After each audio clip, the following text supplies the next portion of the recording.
Yorana est ravi de vous retrouver pour votre journal. Voici les principaux titres de cette édition. Cet appel de la Fédération citoyenne de lutte contre les drogues et la toxicomanie, elle fait face à une recrudescence de l'usage de l'ice chez les plus jeunes. Vous entendrez le témoignage d'une famille dans ce journal. Le président de la Polynésie française en direct sur TNTV ce soir, de retour au Fénois pour la cérémonie des vœux après un déplacement entre Paris et Bruxelles. Mouetaï Bruderson est notre invité. Que faut-il retenir de ces dernières rencontres officielles? Quelles perspectives pour 2025? Nous ferons le point en direct dans cette édition. Les festivités du Nouvel An chinois et l'entrée en scène des lions et des dragons, une tradition millénaire célébrée au Fénois.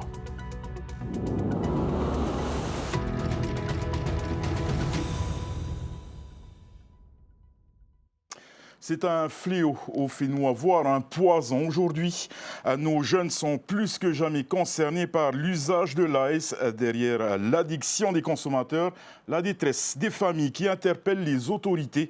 Une mère a accepté de témoigner pour sa fille. À 22 ans aujourd'hui, elle est tombée dans le piège de l'ice à 14 ans.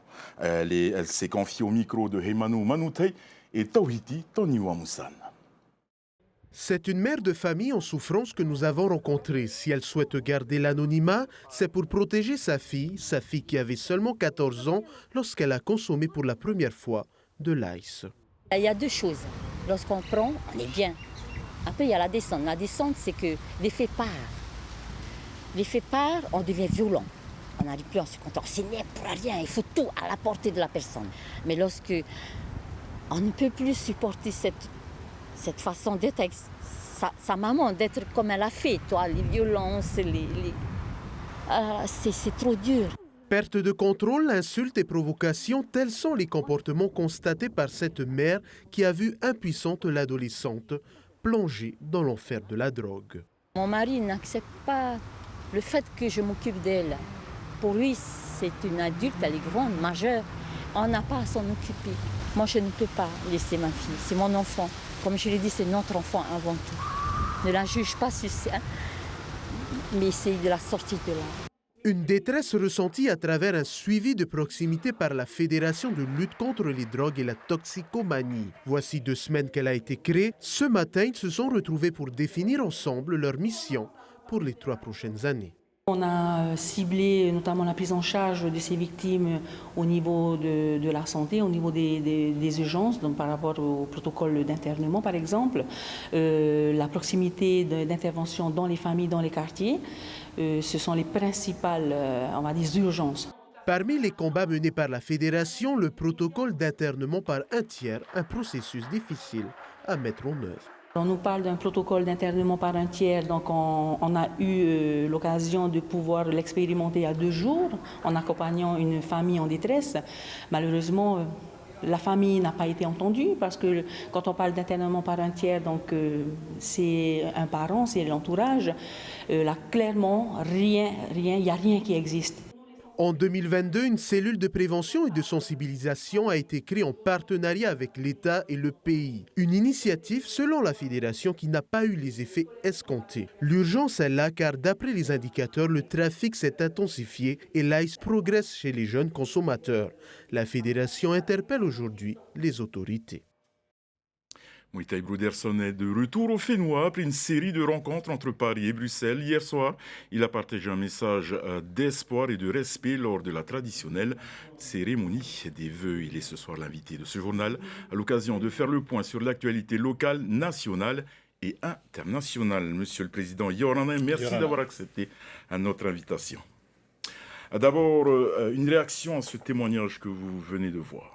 Oui, un témoignage poignant qui met en lumière ce problème sociétal qu'est l'ice aujourd'hui chez nous. C'est un poison, c'est une gangrène qui frappe notre société depuis trop longtemps. Je comprends la détresse de ses parents. Aujourd'hui, notre système n'est pas adapté. Il ne faut pas se le cacher. C'est un système qui n'a pas été conçu pour ce type de drogue. La prise en charge qui existe aujourd'hui est également inadaptée. Il faut changer tout ça. Donc nous comptons sur les travaux qui sont menés par notre ministre de la Jeunesse et des Sports, Narima, en coopération d'ailleurs avec cette fédération qui vient de se monter. Je crois qu'ils étaient en atelier ce matin avec cette fédération. C'est important d'adapter les mécanismes et de mettre plus de moyens. Mais je crois qu'il y a aussi, et le gouvernement formera un vœu dans ce sens-là, la nécessité de réviser le dispositif judiciaire. Aujourd'hui, les peines qui sont prononcées dans les cas de trafic d'ice ne sont pas suffisamment dissuasives, ne sont pas suffisamment lourdes. Je pense qu'il faut qu'on puisse obtenir de l'État qu'il y ait des quantums de peine plus élevés pour les trafiquants d'ice. Vous revenez d'un déplacement officiel à Paris. Monsieur le Président, vous avez sollicité plusieurs interlocuteurs. Vous avez multiplié les échanges entre Paris et Bruxelles. D'abord, sur un plan pratique, vous évoquez la stabilité pour l'avancée des projets, l'importance d'avoir un relais fixe à Paris entre le gouvernement à Barnier et le nouveau de Bayrou. Il y a encore des décisions en suspens. Il y a encore des décisions en suspens, alors effectivement du fait des changements de gouvernement. Vous savez, depuis que j'ai pris mes fonctions, je crois que j'en suis à mon 5e ministre des Outre-mer, ça n'aide pas. Pardon.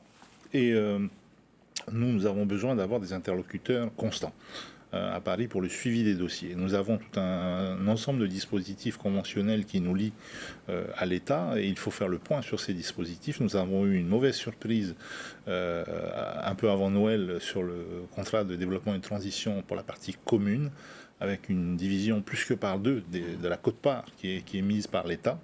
Donc j'ai voulu faire le point sur ces dispositifs conventionnels et que l'État nous dise clairement quelle sera sa participation à ces différents dispositifs conventionnels pour que le pays puisse s'adapter. Sur le fond, vous vous êtes déjà exprimé et vous semblez satisfait, excepté sur le budget. Concrètement, qu'est-ce que cela veut dire? Est-ce qu'il va falloir se serrer la ceinture aussi aux Fénois? Je pense qu'il y a un effort collectif qui est demandé sur l'ensemble de la République. Les Outre-mer sont évidemment concernés.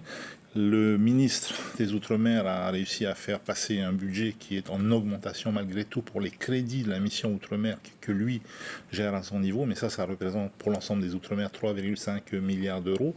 La majeure partie des crédits dévolus aux Outre-mer, 23,5 milliards d'euros, sont gérés dans d'autres ministères, éducation, santé, etc.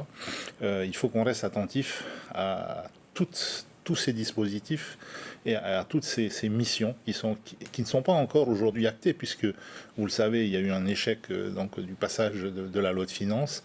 Tout ça doit repasser. Il y a cette période transitoire avec la loi spéciale qui a été mise en place. Mais voilà, au niveau national, c'est pas encore achevé. Si on prend l'exemple des Jeux du Pacifique, par exemple, l'événement est-il remis en question sous sa forme actuelle? Pour l'instant, non, mais nous attendons justement des confirmations. J'ai voulu réitérer au président de la République, au Premier ministre, au ministre des Outre-mer, l'importance de cet événement qui est demain, quasiment en 2027, sachant que nous devons fournir les infrastructures mi-2026 pour qu'elles soient validées par le comité des Jeux du Pacifique. C'est un événement important pour nous, puisque nous recevons tous nos voisins, nos frères du Pacifique, mais je pense qu'au plan diplomatique, c'est un rendez-vous que l'État français ne peut pas se permettre de rater. Vous avez aussi profité de ce déplacement pour inviter Ursula von der Leyen au prochain Forum des îles du Pacifique. Quel était votre message à la présidente de la Commission européenne? Mon message, et c'était la raison de mon déplacement à Bruxelles, c'était de dire à l'Union européenne qu'au cas où ils ne l'auraient pas remarqué, ils sont devenus invisibles dans le Pacifique. C'est paradoxal parce qu'il y a malgré tout des moyens financiers, de partenariats qui sont mis en œuvre au travers des PTOM d'une part, mais au travers des partenariats avec les pays indépendants de la région. Mais aujourd'hui, face aux deux grandes puissances qui sont dans notre région, la Chine et les États-Unis, finalement la présence de l'Europe est complètement invisible. Donc si l'Europe veut continuer ou recommencer d'exister dans le Pacifique, il est temps, parce que je crois que ça fait 15 ans qu'un haut dignitaire de l'Union européenne n'a pas participé au Forum des îles du Pacifique, il est temps que l'Europe remette un pied dans le Pacifique. Au sujet des régions ultra-périphériques, la Polynésie inscrite dans le dispositif RUP, vous en rêviez, mais selon certains experts, le territoire n'est pas éligible. C'est toujours d'actualité. Alors non, moi je n'ai jamais rêvé que la Polynésie soit inscrite dans les RUP. Il y a deux dispositifs. Il y a effectivement les régions ultra-périphériques, les DROM en font partie, la Réunion, etc. Les RUP reçoivent 22 fois plus de crédits de la part de l'Europe que les PTOM dont nous faisons partie. Maintenant, tout ça a un prix. C'est le prix de l'autonomie, c'est le prix de l'indépendance pour d'autres, puisque pour être RUP, il faut finalement céder toute une partie de ses compétences à l'Union européenne. Les RUP n'ont pas la maîtrise de leur politique de pêche. Les RUP n'ont pas la maîtrise de leur politique agricole. Et dans d'autres secteurs également, ils ont délégué ces compétences à l'Union européenne.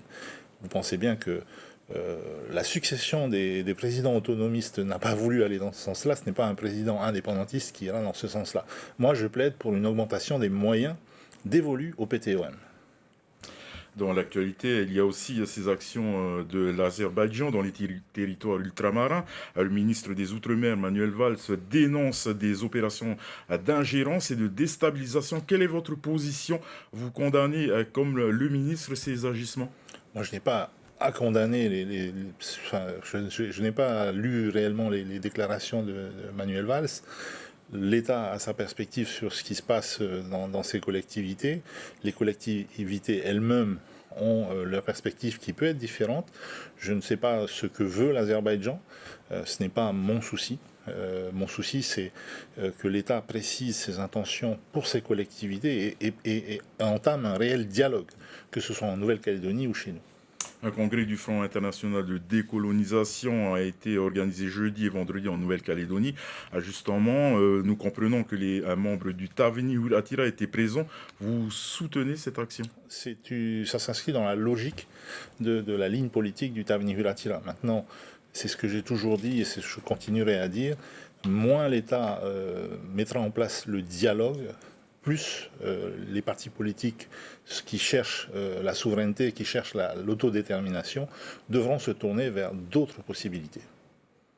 L'actualité récente du Fénois, c'est cette menace de grève de la FRAP qui est toujours d'actualité. Le Conseil supérieur de la fonction publique s'est tenu ce lundi. Que répondez-vous aux syndicats qui sont remis à vous dans cette affaire? Écoutez, la dernière fois qu'on s'est vu avec la FRAP, on avait proposé un protocole de sortie de grève avec 3 articles principaux qui répondaient aux 3 revendications de leur préavis. Et nous étions tombés d'accord sur ces 3 premiers articles. Le seul désaccord portait sur le 4e article, à savoir qu'ils voulaient une suspension et que nous demandions une levée de la grève. Ce que je retiens donc, c'est qu'ils sont d'accord sur les 3 premiers articles. Nous avons répondu à l'ensemble des demandes qui ont été formulées par la FRAP. Cette grève, pour moi, elle n'a plus lieu d'être. Dans votre agenda, le prochain Conseil des ministres, le 14e, qui se tiendra à Nukuhiva. Une question sur Hiva-Oa, qui souhaite construire son propre musée pour présenter sur place des collections d'objets marquisiens. Les musées d'objets sont de compétence pays. Accepterez-vous de déléguer cette compétence à la commune de Hiva-Oa pour que ce projet sorte de terre? Il faudrait déjà que la commune nous réponde franchement, puisque la dernière fois que nous nous étions vus, nous avons reçu la Hakaiki de Hiva-Oa en Conseil des ministres pour qu'elle présente son projet. Nous avons bien écouté ce qu'elle avait à dire, mais aujourd'hui, nous ne savons toujours pas si ce musée doit être géré par la commune, par une association, par la CODIM. Donc, tant que nous n'avons pas ces précisions, nous ne pourrons pas avancer sur ce dossier. Monsieur le Président, Moïté Broderson, merci d'avoir accepté notre invitation. Alors, et cet entretien est donc à retrouver en intégralité sur TNTV News. Les festivités du Nouvel An chinois ont déjà bien débuté avec l'illumination des lanternes. Pendant 3 semaines, plusieurs traditions chinoises seront mises en valeur.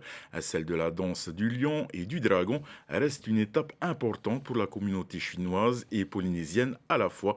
Le dragon sera d'ailleurs de sortie le 9 février prochain dans les jardins du Temple Kanti. Regardez les préparatifs.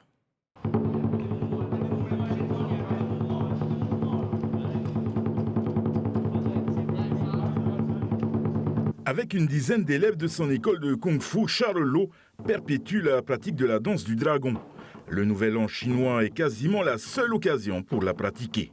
La jeunesse n'est pas suffisamment impliquée et je dirais même que nous ne savons pas encore vraiment apprécier notre culture millénaire. c'est rare qu'on voit le dragon se produire, mais on aura la primeur, vraiment l'honneur d'exécuter la danse du dragon en même temps que la danse du lion pour le nouvel an, pour apporter les vœux à la population. Cette danse, vieille de plusieurs millénaires, est indissociable de la pratique des arts martiaux chinois. Elle permet de chasser le mauvais œil.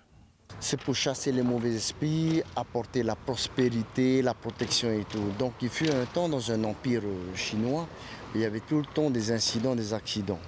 Et l'empereur, lui, il avait un ami qu'on appelait le vagabond, l'idiot du village, qui avait un lion. Et la coïncidence, lorsque le lion est venu se promener dans l'empire, les incidents se sont arrêtés. Chaque année, la communauté sino-tahitienne pratique la danse du dragon lors de sa journée culturelle au Temple Khanty. Elle se tiendra le 9 février. Et mercredi marquera le début de l'année à du serpent de bois, un animal qui symbolise la sagesse et la transformation dans la culture chinoise. À Paia, un spécialiste s'intéresse au Pachi. Vous le verrez que nous réserve cette année Laure Philibert et Matei Houlay. C'est une enseigne prisée par tous ceux qui s'attachent à la circulation des énergies.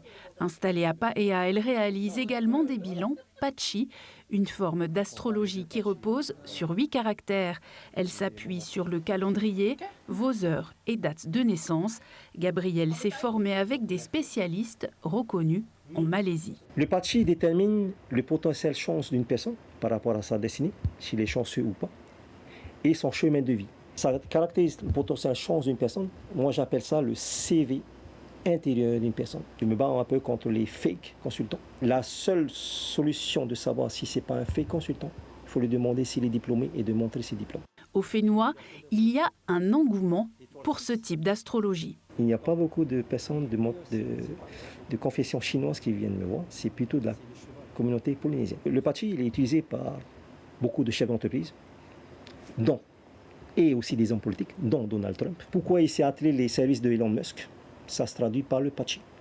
Le fait qu'il manque d'un élément qui est en lacune par rapport à son Pachi, il va aller puiser cet élément chez une personne qui lui apportera cet élément manquant. Donc la querelle qui a dominé en 2024, les grèves, les mésententes dans les couples, les fratricides. 2025 donc, va changer par une mauvaise étoile de la querelle qui va monter dans l'étoile de la maladie. Donc il va être dominant pour toutes les personnes. Donc je conseille plutôt aux personnes de se protéger au niveau santé. Pour 2025, Gabriel envisage de lancer une agence matrimoniale basée sur l'analyse des Pachi. Lorsqu'on a l'ADN de la personne par le biais du Pachi, on sait pertinemment quelle est la personne la plus favorable pour elle. Dans le cas de Elon Musk et de Donald Trump. Si les astres ne sont pas de bon augure pour vous cette année, sachez que pour les Chinois, les déséquilibres peuvent être détectés, mais aussi corrigés. Et la municipalité de Pire s'engage dans la pratique du padel. Hier soir, le conseil municipal a procédé à l'inauguration de 5 cours de padel. Le chantier a duré un peu plus de 4 mois pour un investissement de 80 millions de francs entièrement financé par la commune. Le reportage de Sam Tenauri sur des images signées Olivier Huc.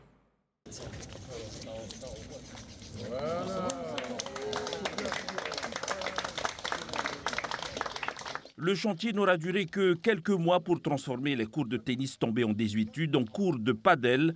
Pater est le 5e site de Polynésie à disposer de cours de padel. Face au succès grandissant de cette discipline en Polynésie, la commune de Pire n'a fait que suivre le mouvement. Nous donnons la chance à nos jeunes de découvrir des sports qu'ils ne peuvent pas, auxquels ils ne peuvent pas accéder eux-mêmes étant de petites conditions. On les fait faire du surf. Et le paddle a été une des demandes de ces jeunes, puisqu'on entend parler de beaucoup de tennis, on parle de tennis de table, mais le paddle, c'est quoi? Aujourd'hui, on répond à cette demande et je suis très heureux de pouvoir offrir ici à Pire cette possibilité à tous nos jeunes, puisque c'est une installation qui est ouverte à tout le monde. En plus des 5 cours, le complexe de padel de Pater comprend un clubhouse et un vestiaire est en cours de construction. L'objectif est d'optimiser cet espace afin qu'il réponde au mieux aux attentes des pratiquants. Même les créneaux de réservation ont été aménagés pour permettre à un maximum de pratiquants d'en profiter. Pour tout ce qui est créneaux de réservation, on va innover un peu sur le territoire, mais on va s'aligner par contre sur ce qui se fait dans le monde, à savoir des créneaux d'1h30. 1h30, on estime que c'est le temps idéal pour pouvoir faire un bon échauffement, pour pouvoir faire une bonne hydratation, une bonne récupération en pause entre chaque jeu impair, de manière à ce que voilà, on s'amuse, mais tout en respectant son corps, quoi. Donc ça c'est important aussi. Selon ces pratiquants, le padel serait beaucoup plus fun que le tennis et surtout, il serait à la portée de tous sur le plan de la condition physique et financièrement. Avec ces quelques éléments, nous serions en droit de penser que les équipements de la commune de Pirihai pourraient rapidement être rentabilisés. Et pour terminer, ce coup de chapeau à Mr. Teti qui finit sur le podium de Mr. France 2025. À Karl Chengtan, originaire de Montréal, a été élu deuxième dauphin et reviendra donc au Finnois avec son écharpe. Une fierté pour le comité polynésien. Généreux, beau, qui nous vient de très loin, c'est Mr. France Tahiti.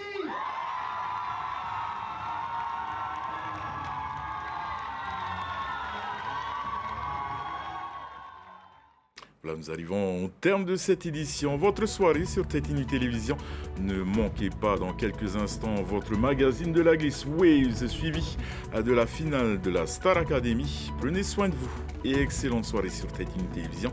Et à demain, même heure. Retrouvez ce journal en replay sur notre site internet et notre application mobile TNTV.